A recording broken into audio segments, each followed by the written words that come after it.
banyak orang tanpa dalil-dalil agama, sehingga setiap orang dari berbagai agama bisa menerima.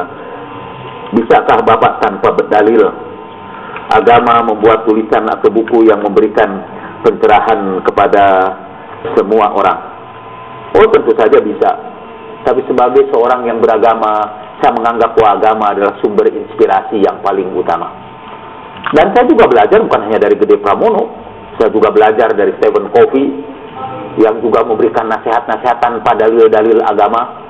Saya juga belajar dari Einstein malah. Einstein itu tidak pakai dalil dari Quran dan hadis. Saya belajar banyak. Dan saudara malah sebetulnya banyak belajar dari orang-orang yang tidak punya dalil agama. Kalau saudara bisa belajar dari orang yang tidak menggunakan dalil agama, kenapa saudara keberatan untuk belajar dari orang yang menggunakan dalil-dalil agama? In kuntum ta'qilun. Jadi marilah kita belajar dari semua orang. Ya. Maksud beliau tentu maksud baik, supaya buku saya bisa dibaca oleh semua orang.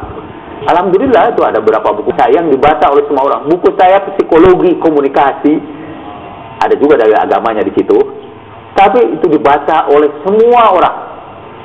Buku saya rekayasa sosial malah jadi pedoman bagi aktivis-aktivis orang-orang Kristiani. Saya juga takjub. Si Boni itu yang suka muncul di Negeri Mimpi, itu orang Katolik dan dia pengagum buku-buku saya. Dia Katolik, alhamdulillah buku saya juga dibaca. The Road to Allah itu ternyata atau buku pluralisme di dalam Al-Quran itu dibeli oleh Gereja Kristen Jawa. Ada 300 naskah dibeli oleh Gereja Kristen Jawa. Dan ada organisasi Islam yang membeli buku pluralisme di dalam Al-Quran. Tidak ada. Itu Gereja Kristen Jawa membelinya dan membagi-bagikan kepada para pendeta di seluruh Indonesia. Dan buku pluralisme dalam Islam dipenuhi dengan dalil-dalil dari Al-Quranul Karim. Saya sekali lagi adalah pembawa misi Imam Hussein. Dan misi Imam Hussein pasti diterima oleh seluruh agama.